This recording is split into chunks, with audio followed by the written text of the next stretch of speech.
queremos te convidar a já entrar na presença de Deus nesta manhã, a preparar o seu coração para receber a palavra do Senhor.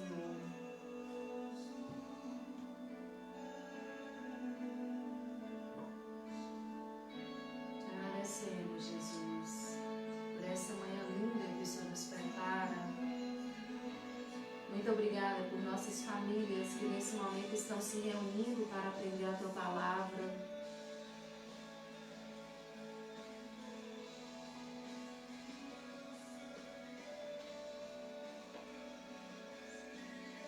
Vamos louvar ao Senhor, declarando que Ele é lindo, que Ele é bom.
Vamos adorar o Senhor, igreja.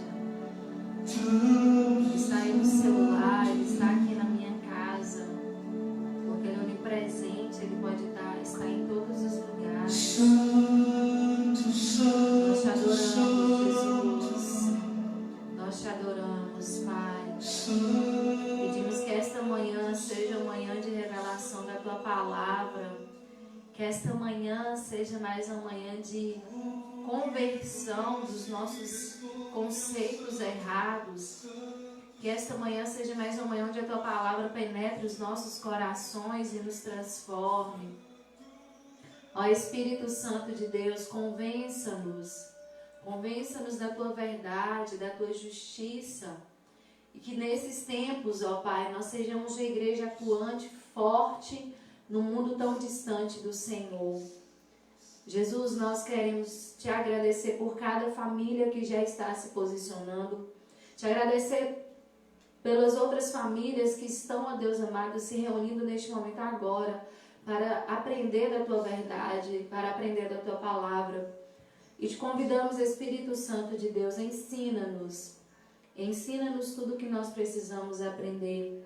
Destrava a nossa mente, destrava o nosso entendimento para a revelação da Tua palavra. Que os nossos corações sejam uma boa terra, fértil, onde a Tua palavra como semente caia e frutifique. Que toda dificuldade de entendimento, que toda distração, que toda estratégia do mal para impedir, ó Deus, que a Tua palavra chegue até nós, não prevaleça, mas que no nome de Jesus a nossa mente esteja totalmente cativa ao Teu Espírito Santo, à revelação da Tua verdade. Nós Te agradecemos por tudo que o Senhor nos ensinará nesta manhã. Te agradecemos por cada pessoa que já está sendo alcançada e será alcançada por Tua palavra. Te agradecemos pelas transformações. Em o nome de Jesus. Amém. Amém? Bom dia, igreja. Mais um domingo reunidos para aprendermos a palavra do Senhor, para vermos o que Deus tem a nos ensinar.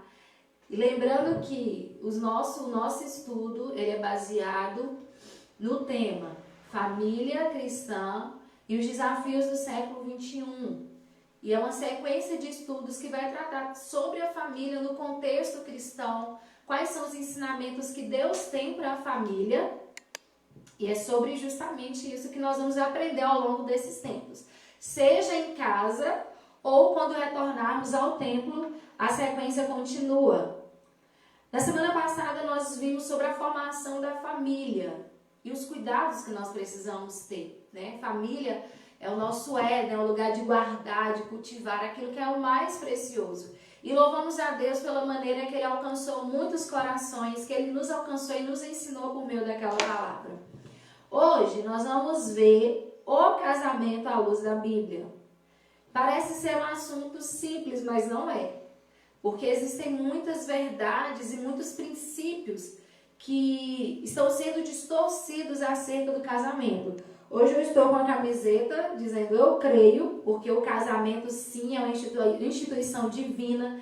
E eu creio no casamento como algo que foi estabelecido por Deus. É uma união legítima entre o homem e uma mulher. E quem foi o inventor do casamento? Deus. Deus, Ele foi o inventor do casamento. E como inventor, Ele estabelece um manual. Todo inventor, a sua invenção tem um manual de uso, de manuseio. E o casamento não é diferente. Deus, Ele tem um manual, Ele tem princípios que são estabelecidos por Ele e pela sua palavra em relação ao casamento. E esses princípios, eles estão todos dentro da sua palavra.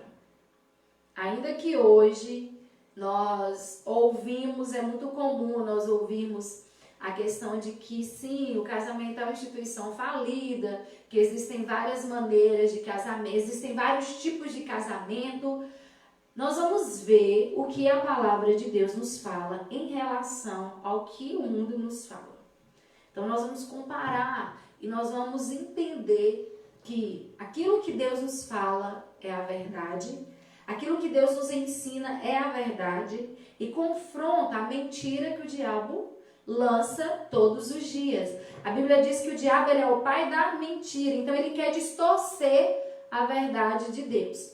Vamos abrir as nossas Bíblias? Gênesis, que é o nosso livro base, o livro do princípio, o livro do começo.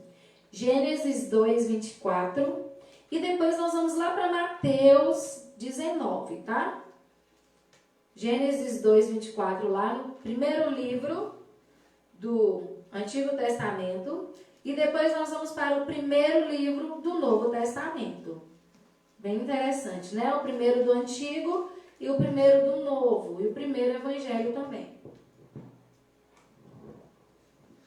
Vamos lá? Gênesis 2, 24.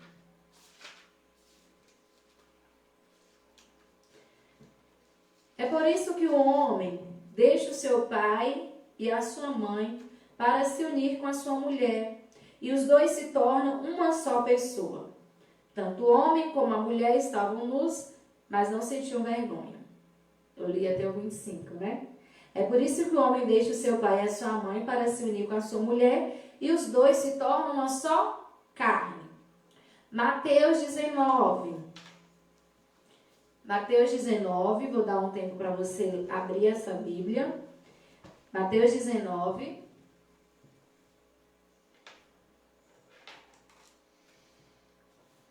Versículos 5 e 6. Jesus também falando sobre o casamento, sobre o divórcio. Jesus, ele responde assim. E Deus disse, e aí ele cita a palavra de Deus. Por isso, o homem deixa o seu pai e a sua mãe para se unir com a sua mulher, e os dois se tornam uma só pessoa.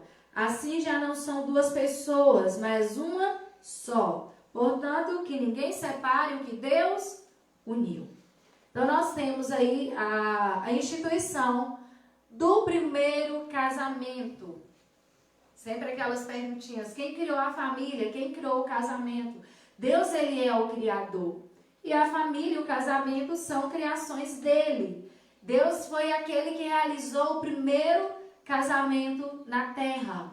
Algo que ele viu que era perfeito para o homem, perfeito também para os nossos dias. E quando Deus, ele estabelece o casamento, ele cria princípios. E hoje nós vamos ver 3 princípios básicos do casamento dentro da palavra de Deus. Deus, ele cria princípios. Princípios é aquilo que não pode ser mudado. São leis espirituais que são estabelecidas pelo próprio Deus. Essas leis espirituais nós chamamos de princípios e que devem reger a nossa vida aqui na terra. O primeiro princípio que Deus cria ao estabelecer o casamento é o princípio da monogamia. Lá no início, quando Deus criou Adão e Eva, Deus criou um homem e uma mulher. E é muito interessante, nós vamos nos manter em Gênesis 2, versículo 24, e a gente vai andando também pela Bíblia, mas Deus, quando ele cria a mulher, né, a partir do homem, ele dá uma ordem. Por isso, o homem deixa o seu pai e a sua mãe para se unir com a sua mulher. O homem para se unir com a sua mulher. E nós vemos que é muito enfático, porque o texto ele é todo escrito no singular. É um homem e uma mulher. Então, o primeiro princípio que é estabelecido aqui por Deus é o da monogamia. Monos, vocábulo grego que significa único, e gamos, casamento. Uma pessoa, um só casamento. Mas, Marielle, como que você explica essa questão de, dentro da Bíblia, existirem homens que foram casados com várias mulheres? Se lá no início Deus, ele criou um homem e uma mulher e realizou um casamento entre um homem e uma mulher, quando foi então que surgiu a bigamia ou a poligamia? Justamente depois da queda.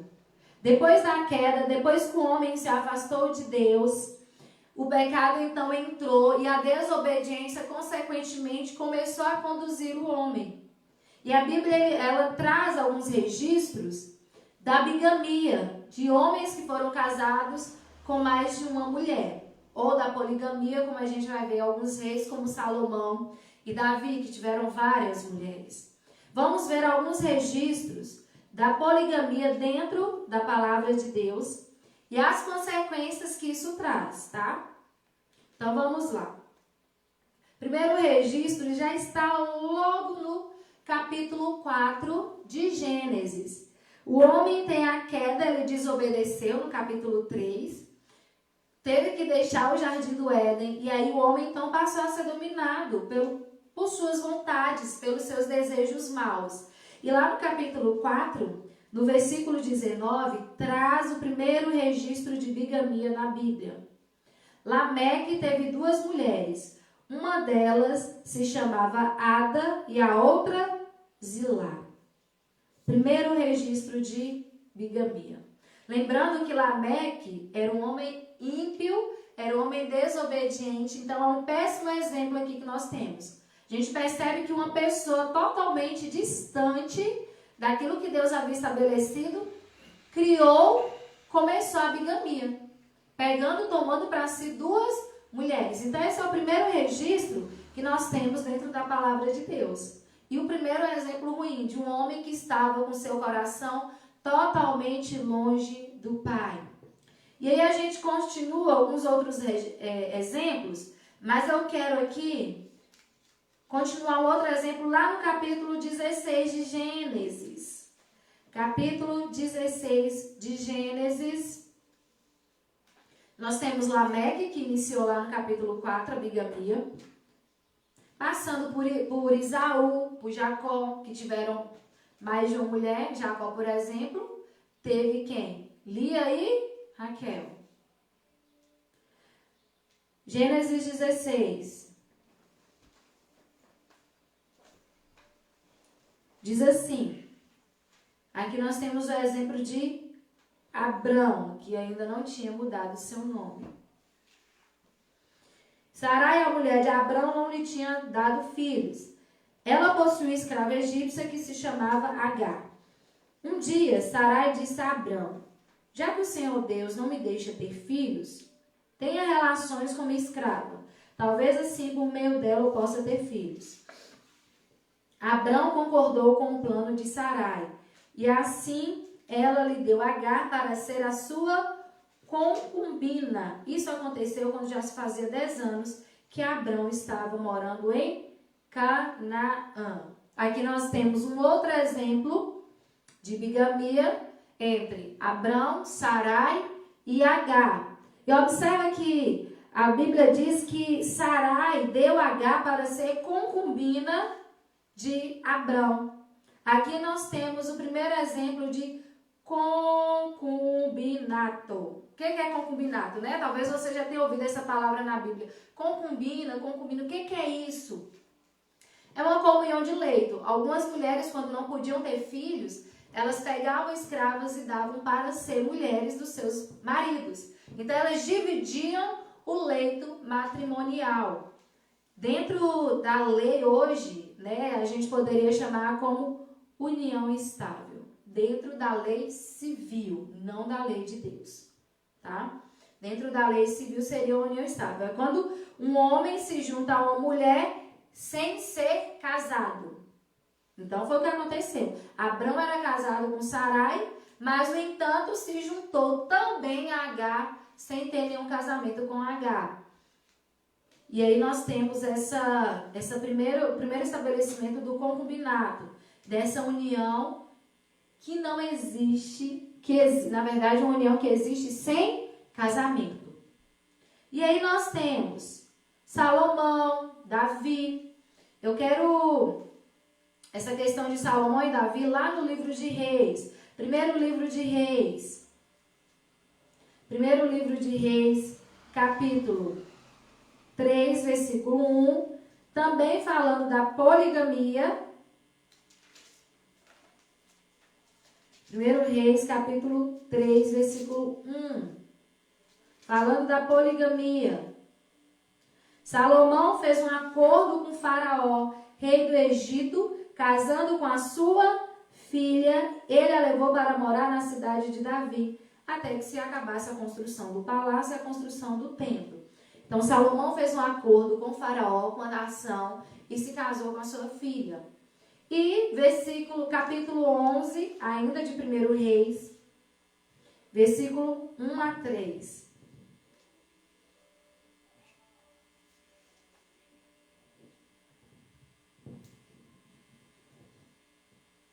Capítulo 11, versículos de 1 a 3. Salomão amou muitas mulheres estrangeiras. Além da filha do rei do Egito, além da filha de Faraó, que nós vemos lá no capítulo 3, ele casou com mulheres hetéias e com mulheres dos países de Moabe, Amon, Edom e Sidom.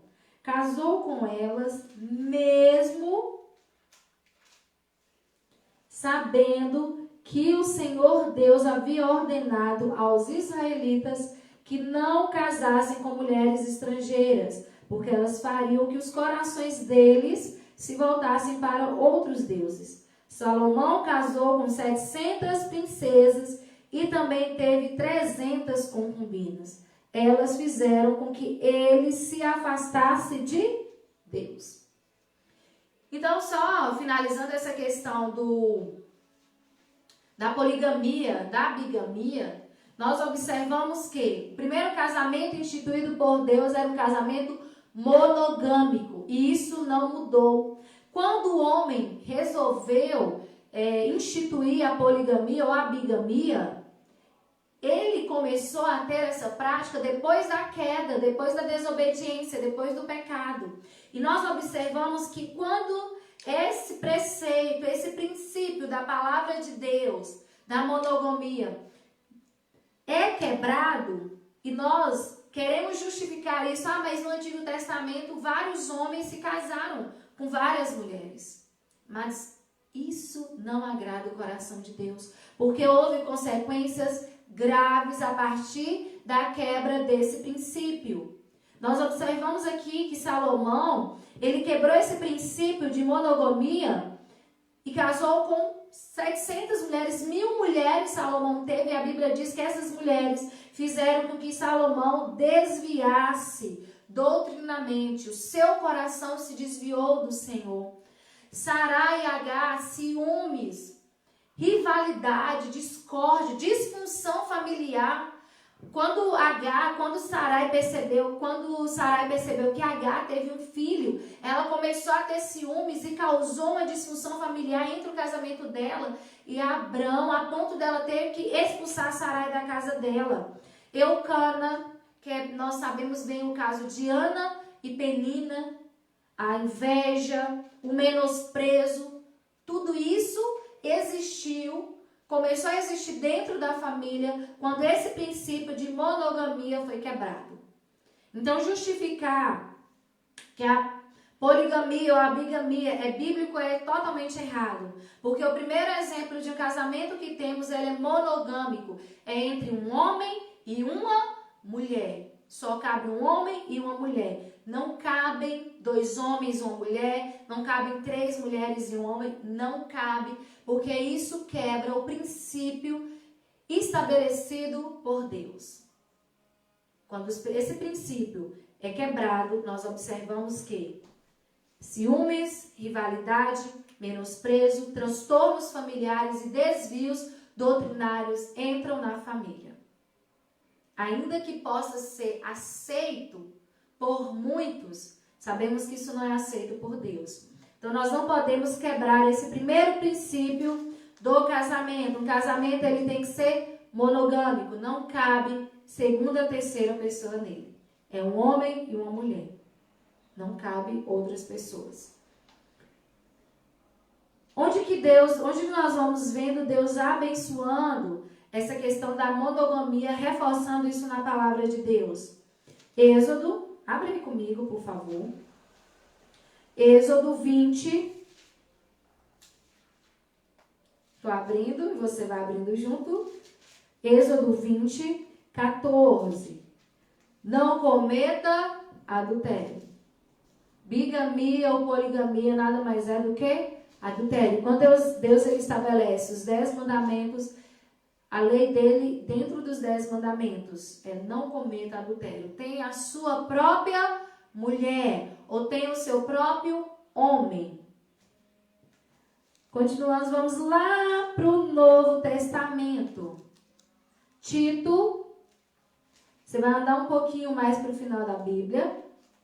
Tito, vai estar lá entre Timóteo, Hebreus, Timóteo, e você vai voltando. Tito, está entre Timóteo e Hebreus,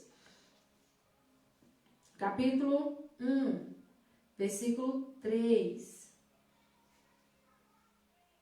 6, na verdade. Tito, capítulo 1, versículo 6. O presbítero deve ser um homem que ninguém possa ocupar de nada. Deve ter somente uma esposa.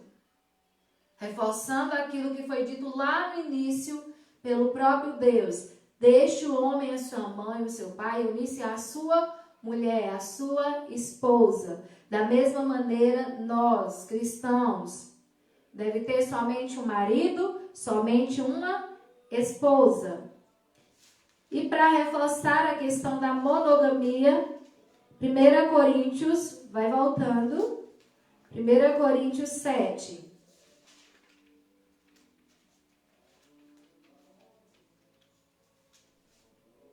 1 e 2. O apóstolo Paulo dando alguns conselhos sobre o casamento.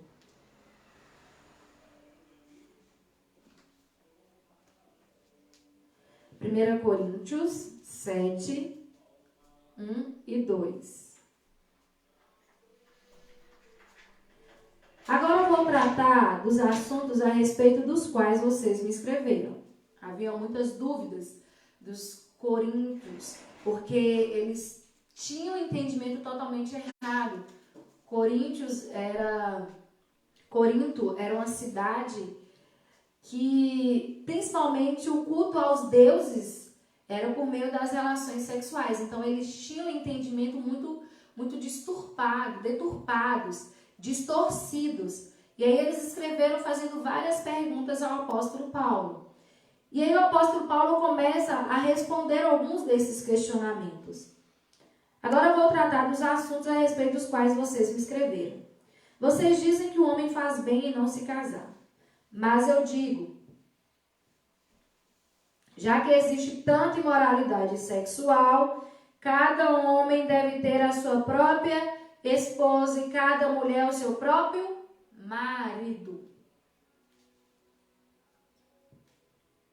Reforçando a monogamia. Cada homem a sua própria esposa e cada mulher o seu próprio marido. É princípio realizado, instituído por Deus. É lei espiritual. E lei espiritual a gente não quebra. Se a gente quebra as leis espirituais, nós temos consequências para as nossas vidas. Vamos retornar para Gênesis 2, que é a nossa base.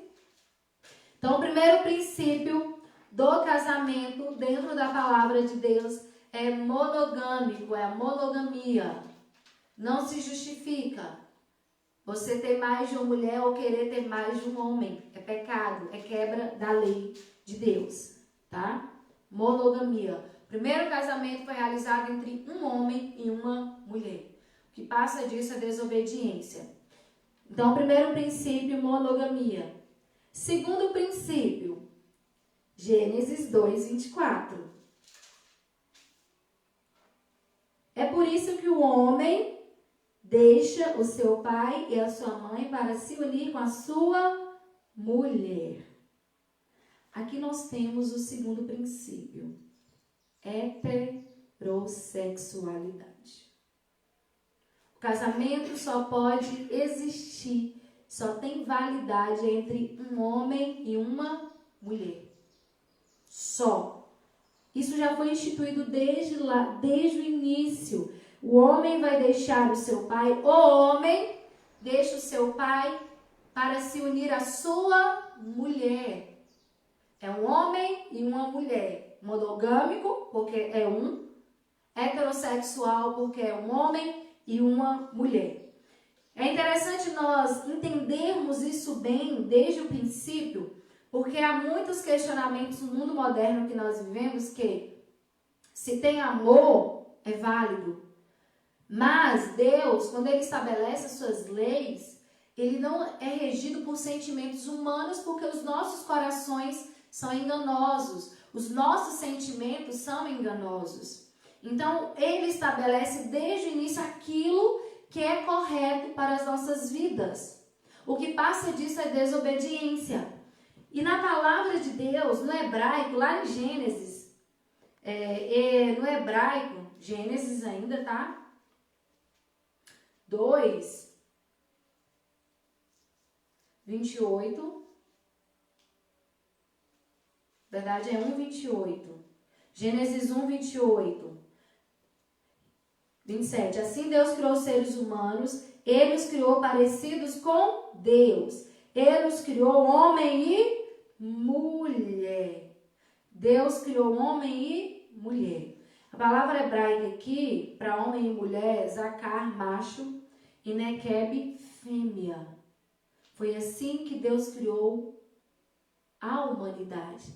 Ele criou a humanidade binária. Ele não criou terceiros ou quarto, outro tipo de sexo ou de gênero. Só existe homem e mulher. Macho e fêmea. Macho e fêmea. E a Bíblia, ela, depois que Deus, Ele cria o homem, Ele cria a mulher, no versículo 20, Ele pôs nomes nas aves, falando de Adão. Ele pôs nomes nas aves em todos os animais domésticos e selvagens. Mas para Adão não se achava um ajudador que fosse como a sua outra metade. Então o Senhor Deus fez com que o homem caísse no profundo sono. Enquanto ele dormia, Deus tirou uma das suas costelas e fechou a carne naquele lugar. Dessa costela o Senhor formou uma mulher e a levou ao homem. Então o homem disse: agora sim, esta é a carne da minha carne e osso dos meus ossos. Ela será chamada de mulher, porque Deus a tirou do homem. Nesse trecho aqui há um jogo de palavra hebraica, tá? Nesse trecho do versículo 23. Ela será chamada mulher, Ishá, porque do homem foi tirada. Ishi. A palavra hebraica, nesse contexto, eu falei lá atrás que no capítulo 1, versículo 27, a palavra era macho e fêmea. Zaká e Nequeb. Zaká para macho e Nequeba para fêmea. Só que no capítulo 2, quando Adão ele recebe Eva, ele faz um jogo de palavras no hebraico, que diz assim, ó, esta é carne da minha carne e ossos dos meus ossos. Ela será chamada de mulher.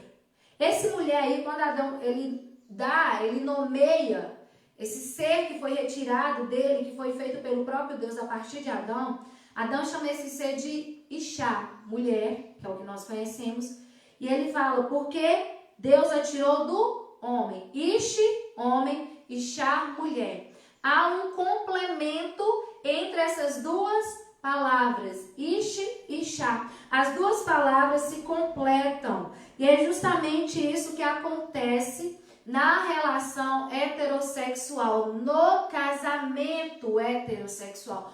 Um complemento. Não foi por à toa, não foi à toa que dentro desse contexto, desse jogo de palavras, há esse complemento, Ishi e Ishá. Porque o homem e a mulher, eles se completam biologicamente, emocionalmente, espiritualmente. Há uma completa sintonia de vida, de alma, espírito e físico. Nenhum outro tipo de casamento é reconhecido por Deus, porque o casamento que ele estabeleceu foi um casamento heterossexual, desde lá do início.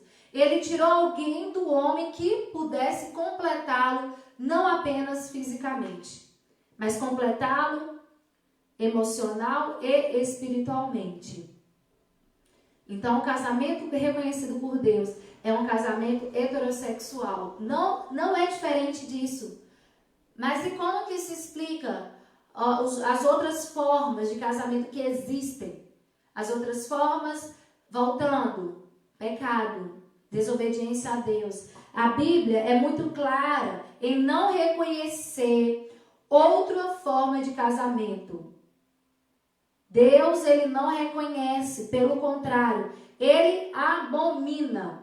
Lá em Levítico, que é o livro da lei, e nós somos guiados pela palavra de Deus. Nós não somos guiados por outra coisa senão a palavra de Deus. A palavra de Deus, ela é muito clara. Levítico 18, 22, capítulo 18 é todo falando sobre as relações sexuais. Sim, porque Deus se importa com isso e Deus, ele estabelece um norte para isso. Levítico 18, 22, olha o que a palavra de Deus nos fala.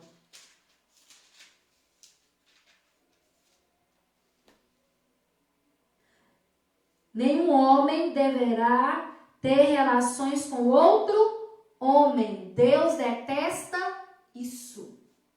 Nenhum homem deverá ter relação com outro homem, porque Deus detesta isso. É a palavra de Deus e nós somos guiados pela palavra de Deus. Romanos 1.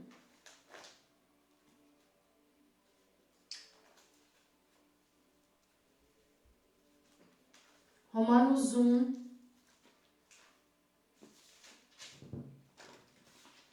Romanos 1. 24 e 27. Encontra aí na sua Bíblia, vou te esperar um pouco, que é fundamental você ler.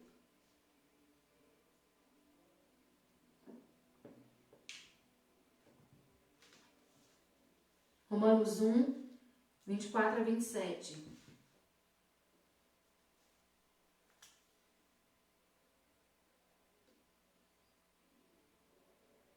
Por isso, Deus entregou os seres humanos aos desejos do coração deles, para fazerem coisas sujas e para terem relações vergonhosas uns com os outros.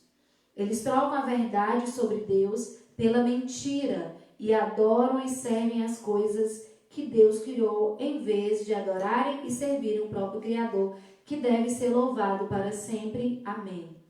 Por causa das coisas que essas pessoas fazem, Deus as entregou a paixões vergonhosas, pois até as mulheres trocam as relações naturais pelas que são contra a natureza. E também os homens deixam as relações naturais com as mulheres e se queimam de paixão uns pelos outros. Homens têm relações vergonhosas uns com os outros e por isso recebem em si mesmo o castigo que merecem por causa dos seus erros. É vergonhoso, é uma afronta a Deus e Deus abomina esse tipo de relação. Todo casamento tem que ser heterossexual. O que passa disso é desobediência. Mas o amor, amados, eu acabei de dizer, o nosso coração é enganoso. Deus criou macho e fêmea, Deus criou homem e mulher para ambos se completarem. O mesmo sexo não pode se completar, porque isso é um engano do diabo. O diabo, ele é o pai da mentira. A palavra de Deus é a verdade. E o diabo é o pai da mentira. Ele lança mentira no coração do homem para desviar o homem daquilo que é o propósito original de Deus. A Bíblia diz que esses desejos são desejos do coração do homem, são desejos maus. Não é algo que Deus colocou no homem, não é algo que Deus colocou na mulher. Então não existe dizer eu nasci assim, mas são desejos do nosso coração que está distante de Deus, que está longe do Pai. E a Bíblia diz que esses corações longe de Deus desejam coisas que são sujas. E entre essas coisas que são sujas é terem relações vergonhosas uns com os outros. Terem relações homem com homem e terem relações mulher com mulher. Fazendo o que é abominável, fazendo o que é vergonhoso a Deus. Essas relações, elas dizem, a palavra de Deus diz que essas relações de homem com homem e de mulher com mulher são relações que são contrárias à natureza. São relações que são contrárias àquilo que Deus criou. Foi o que nós falamos lá no início. O Ish e Shá, o homem e a mulher. São relações contrárias àquilo que o Criador estabeleceu para um casamento. O casamento, ele precisa ser heterossexual. Ele tem que ser monogâmico, ele tem que ser heterossexual. Há um complemento feito pelo próprio Deus entre o homem e a mulher. Não cabe pessoas do mesmo sexo. Não deixe o inimigo mudar. A verdade de Deus é mentira. E Deus te ama. E Deus te deseja de volta para Ele. E Deus não vai te abandonar por isso. A única coisa que Deus deseja para você que vive essa condição de pecado é que você se volte para Ele. Se volte para o Senhor, porque Ele te ama e Ele é capaz de transformar toda a sua vida, todo o seu caminhar. Temos muitos exemplos de que Deus pode transformar, de que Deus tem poder para isso. Então, o segundo princípio estabelecido dentro da palavra de Deus é a heterossexualidade. Esse princípio não pode ser quebrado. Lá em Marcos 10,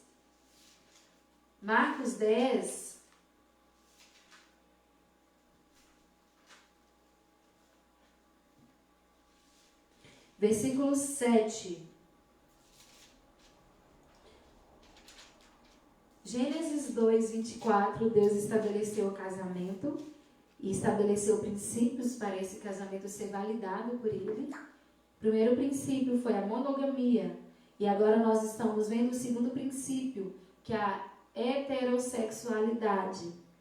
Gênesis 2, lá no início, e milhares de anos depois, Jesus, ele reforça essa verdade. Lá em Marcos 10, versículo 7. Por isso, o homem deixa o seu pai e a sua mãe para se unir com a sua mulher. Deus, ele repete, ele reforça a palavra de Deus, a verdade de Deus, o princípio de Deus.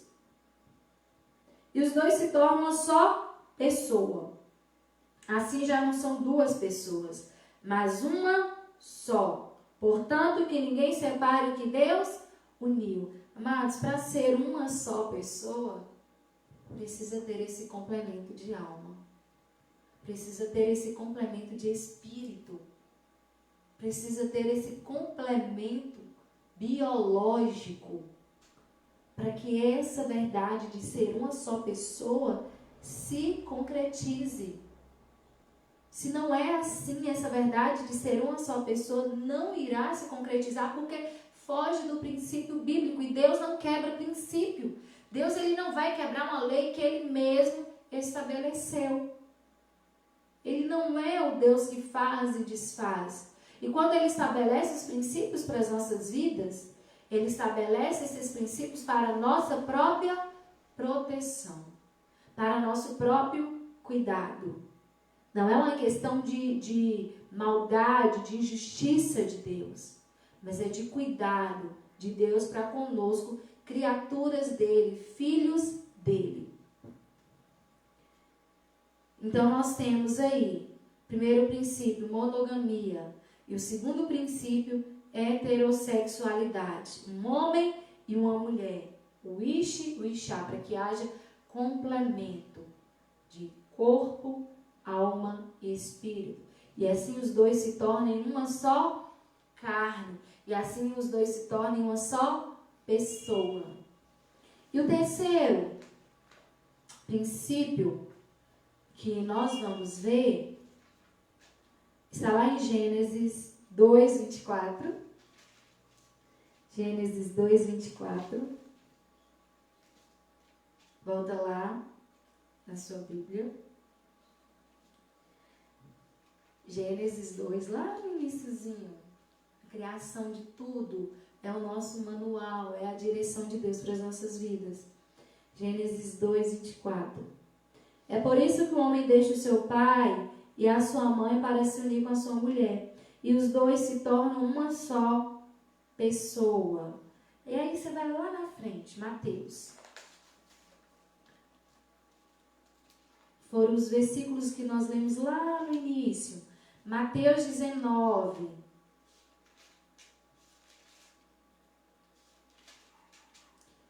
Mateus 19.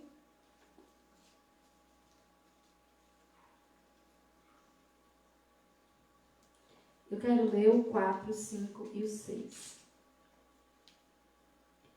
Jesus respondeu: por acaso vocês não leram o trecho das Escrituras que diz: no começo o Criador os fez homem e mulher?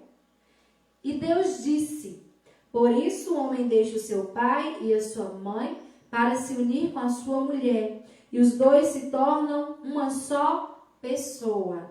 Assim já não são duas pessoas, mas uma só. Portanto, que ninguém separe o que Deus uniu. E aqui nós temos o terceiro princípio. Primeiro princípio, monogamia. Segundo princípio, heterossexualidade. Terceiro princípio, indissolubilidade. O casamento, ele é indissolúvel. Em Deus, o casamento realizado em Deus é indissolúvel. Foi o que nós acabamos de ler. Portanto, não separe o homem o que Deus uniu. O casamento foi instituído por Deus desde o princípio com a finalidade de não acabar. É muito interessante nos dias que nós vivemos, isso nos faz refletir como igreja do Senhor e como povo que entende a verdade de Deus, que nesses últimos tempos nós temos visto as pessoas entrando nos casamentos com a possibilidade de uma separação. Se não der certo, eu separo. Se não der certo, a gente vai cada um para o seu canto. As pessoas, o índice de divórcio é muito grande, porque são vários os motivos, desde os mais banais aos mais sérios. E aqui nós queremos te dizer que um casamento realizado em Deus, um casamento que segue os parâmetros divinos, ele não vai se desfazer. Porque aquilo que Deus une, o homem não pode separar. Como que a Bíblia trata a questão do divórcio? E aqui eu não vou me ater às causas, porque nós sabemos que existem causas que são insustentáveis. E eu não quero me ater nessa questão das causas nesse momento. Eu quero que você preste muita atenção que, uma vez que você casa, você tem a função de manter o seu casamento até o final. E aqui eu estou falando para homens e mulheres. Se você casa, você tem essa responsabilidade. Não é incompatibilidade de gênero, não é porque naquela manhã ele fez algo que você não se agradou, não levou café na cama para você, então você vai se separar. Então, essas questões pequenas que têm elevado o número de divórcios, questões que as pessoas não fazem esforço para corrigirem dentro do casamento, elas são abomináveis a Deus. Nós não estamos falando de um adultério, nós não estamos falando de mulheres que são violentadas, ou homens que sofrem abusos, porque existe muito disso também. De mulheres que sofrem prisões, nós não estamos falando disso. E eu quero que você entenda que, uma vez que você é solteiro, você tem a opção de esperar em Deus para fazer um casamento decente. Uma vez que você é solteiro, você não precisa se desesperar por casar. Você pode pedir a orientação de Deus para que o seu casamento dure até a eternidade. Porque a Bíblia diz que somente a morte pode separar. E muitos casamentos, eles estão tendo essa fragilidade porque eles são feitos da mesma maneira. São casamentos frágeis, são casamentos sem base, são casamentos que começam sem a permissão, sem a orientação de Deus e terminam da mesma maneira. Presta atenção, casamento é compromisso. Quando Deus criou o homem e a mulher, ali foi estabelecido um compromisso, foi estabelecida uma aliança. E a aliança não se quebra. Aliança não é algo que você racha. Deus ali, quando ele fez o primeiro casamento entre o homem e a mulher, ali ele estabeleceu um vínculo, ele estabeleceu uma aliança, ele estabeleceu um pacto, que não pode ser desfeito simplesmente porque não me encaixo mais nessa realidade. Então, muito cuidado ao entrar num casamento. E se você está casado, e hoje talvez você esteja vendo questões que poderiam facilmente ser resolvidas, vendo como saída para você deixar o seu esposo, para você deixar a sua mulher, saiba que Deus não se agrada disso. Deus nos fez para o casamento, e uma vez casados, casados para sempre. Olha o que a palavra de Deus diz. O divórcio, gente, é contrário. Vai lá em Malaquias, é o último livro do Antigo Testamento. O divórcio é contrário ao propósito original de Deus para o casamento. E aqui não cabe discussão nesse aspecto. Por quê? Porque Deus fez o casamento. Mas e quando Jesus diz que é permitido carta de divórcio? Por causa da dureza do vosso coração. É isso que Jesus diz. Por causa da dureza do vosso coração, por causa do pecado, por causa da resistência em obedecer a Deus e em se deixar ser moldado por Deus. Um casamento que diariamente é transformado por Deus, ele vai até a eternidade, até que a morte o separe. Malaquias 2.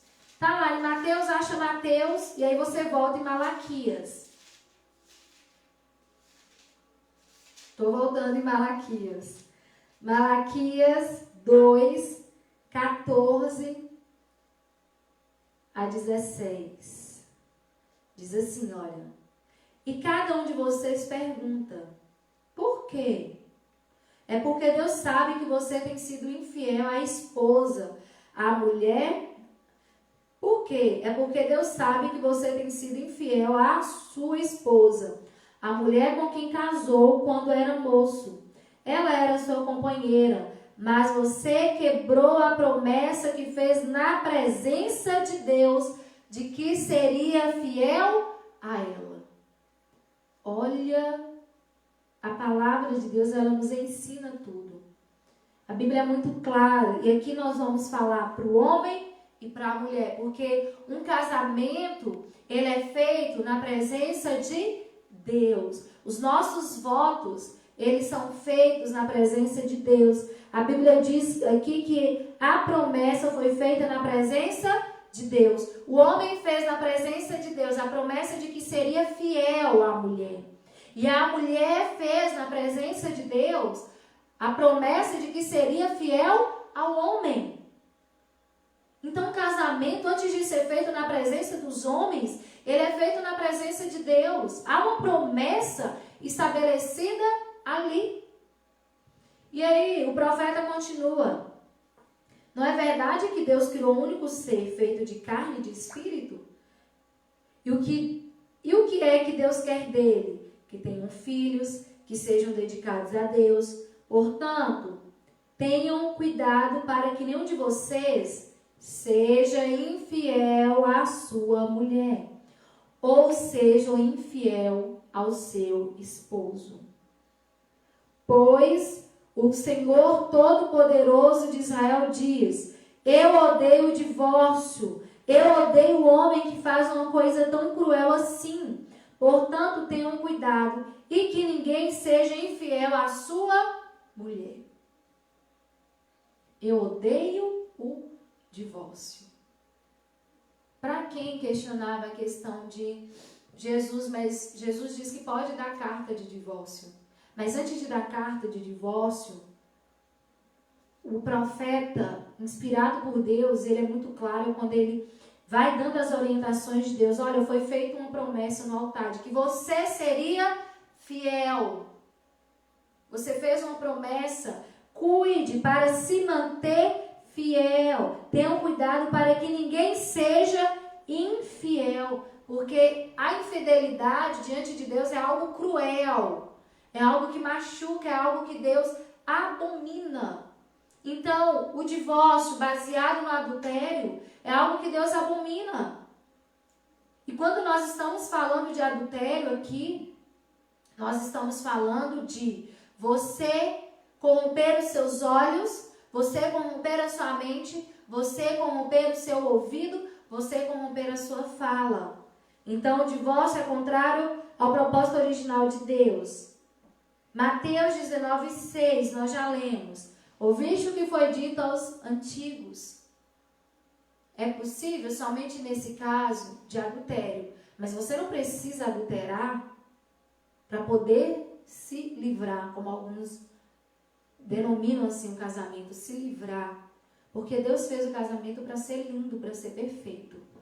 Então Deus abomina o divórcio. Então o casamento é indissolúvel. Volta lá em Efésios 5.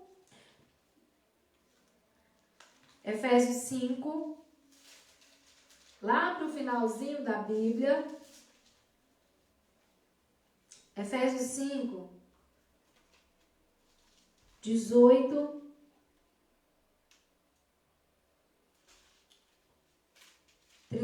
Na verdade, Efésios 5, 31 e 32. Como dizem as Escrituras, é por isso que o homem deixa o seu pai e a sua mãe para se unir com a sua esposa, e os dois se tornam uma só pessoa.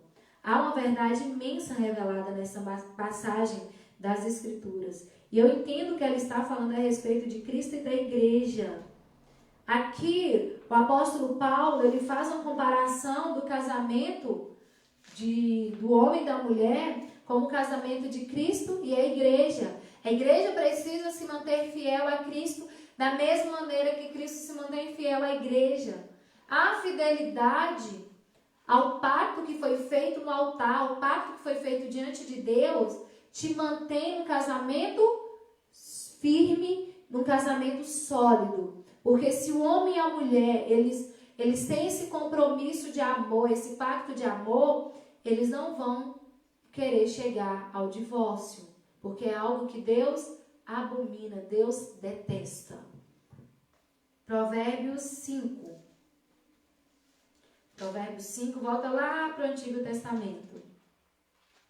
Salmos, Provérbios 5.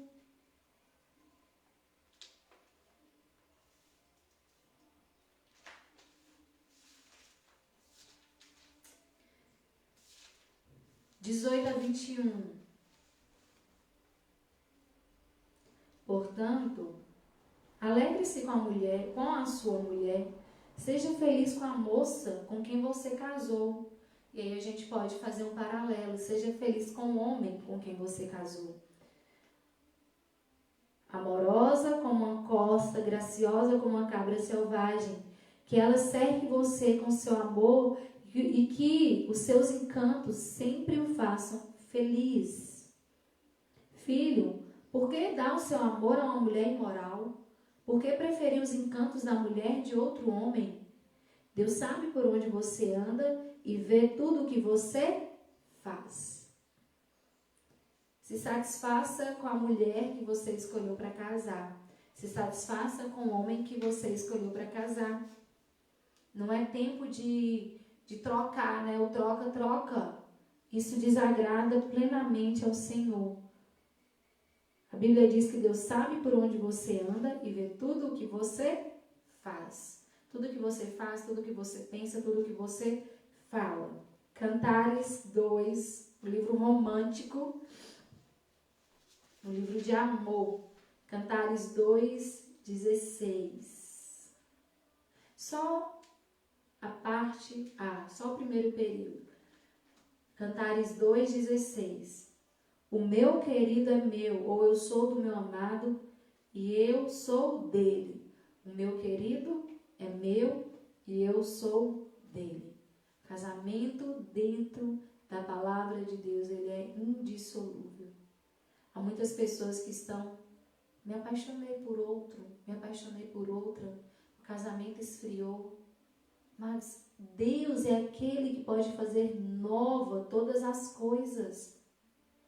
Deus, ele não te fez para o sofrimento. Comece a seguir as orientações da palavra de Deus. Comece a se deixar ser instruído por essa palavra.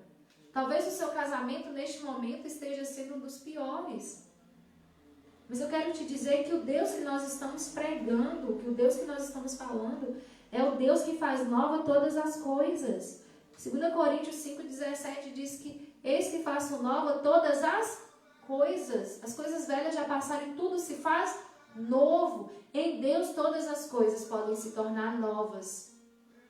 Não quebre os princípios estabelecidos por Deus. O casamento tem que ser monogâmico, entre um homem e uma mulher. O casamento é heterossexual, é um homem e uma mulher. E o casamento, ele é indissolúvel. Ele é indissolúvel. Deus odeia o divórcio. Agora, se você está vivendo uma situação de perda, que você está vendo que você está se caminhando para o fim, de perder seu marido, de perder sua mulher, de perder sua família, eu quero te convidar, achegue-se a Jesus. Ele é capaz de transformar a realidade da sua casa. Ele é capaz de te dar um casamento maravilhoso. E aqui nós não estamos falando de contos de fada, de casamento sem dificuldades, mas um casamento sólido. Nós cremos no casamento. Nós cremos na instituição estabelecida por Deus, a união legítima que Deus estabeleceu. Eu quero te convidar a orar, a colocar o seu casamento diante do Senhor.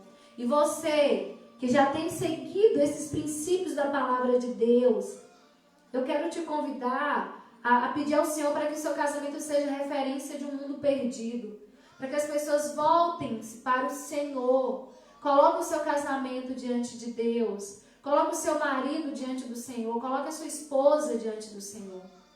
Deus é capaz de mudar qualquer realidade, E eu quero orar com você. Eu quero orar. Feche os seus olhos, apresente sua família diante de Deus. Nossa família é um instrumento que Deus vai usar para alcançar outras casas. O nosso casamento será um instrumento que Deus irá usar para alcançar outras casas. E peça, Senhor, blinde o meu casamento. Blinde o meu coração para que eu não me corrompa. Os meus olhos para que eu não olhe com desejo para aquilo que é do outro, para que eu não pense com desejo, para que eu não escute aquilo que possa despertar em mim algo que não é do Senhor. Comece a clamar ao Senhor para que a sua mente seja protegida por Ele, para que os seus sentimentos sejam protegidos e convertidos ao Senhor. Eu quero te convidar a orar comigo. Eu vou dar um tempo para você apresentar o seu marido, a sua mulher diante do Senhor. E se você ainda não casou, eu também quero te convidar a colocar a sua vida diante de Deus para que você faça um casamento no Senhor. Porque depois que você casa, você não pode simplesmente desfazer. Porque é um pacto feito na presença de Deus. É uma aliança feita na presença de Deus. Antes de ser feita na presença dos homens, ela é feita na presença de Deus. Eu quero te convidar, coloque o seu casamento diante do Senhor. Coloque o seu coração diante do Senhor. Coloque o seu esposo, que talvez para você esteja sendo tão difícil neste momento. Talvez você percebe que ele já não te olha do mesmo jeito, que ele não te toca do mesmo jeito, que ele não fala com você do mesmo jeito. Mas Deus é aquele que pode restaurar todas as coisas. Talvez você esteja me ouvindo, o seu coração está inclinado para um desejo que não é de Deus. Você está olhando para aquela pessoa de maneira errada. E eu quero te convidar a falar: Senhor, neste momento eu coloco esse sentimento que vem do mal diante do teu altar, para que os meus olhos se voltem para o meu companheiro, para a minha companheira. Que o meu coração seja totalmente dele, seja totalmente dela.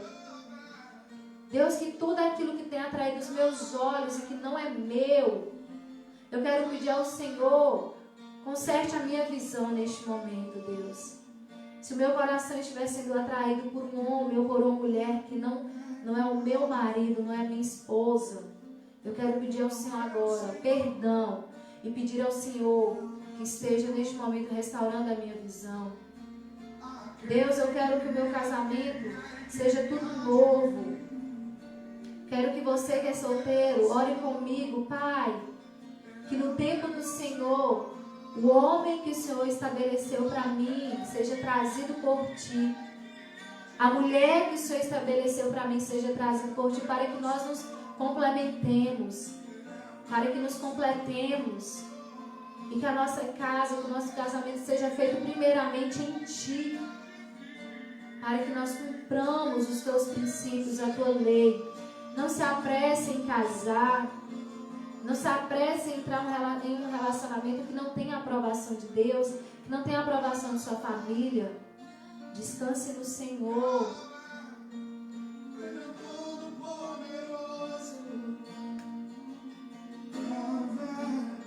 Ele é poderoso para fazer muito mais do que você tem pedido a Ele. Ele é capaz de mudar o seu marido. Ele é capaz de mudar a sua esposa. Ele é capaz de te fazer ter um casamento nele. Jesus e a igreja é o exemplo maior de casamento que temos. Vamos nos espelhar, vamos deixar que a palavra de Deus nos ensine e nos faça crescer, para que a nossa casa seja referencial, que o nosso casamento seja referencial.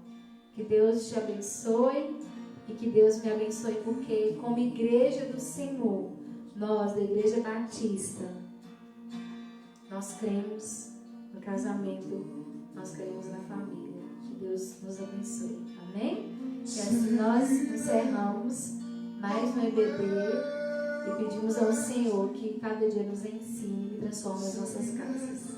Amém?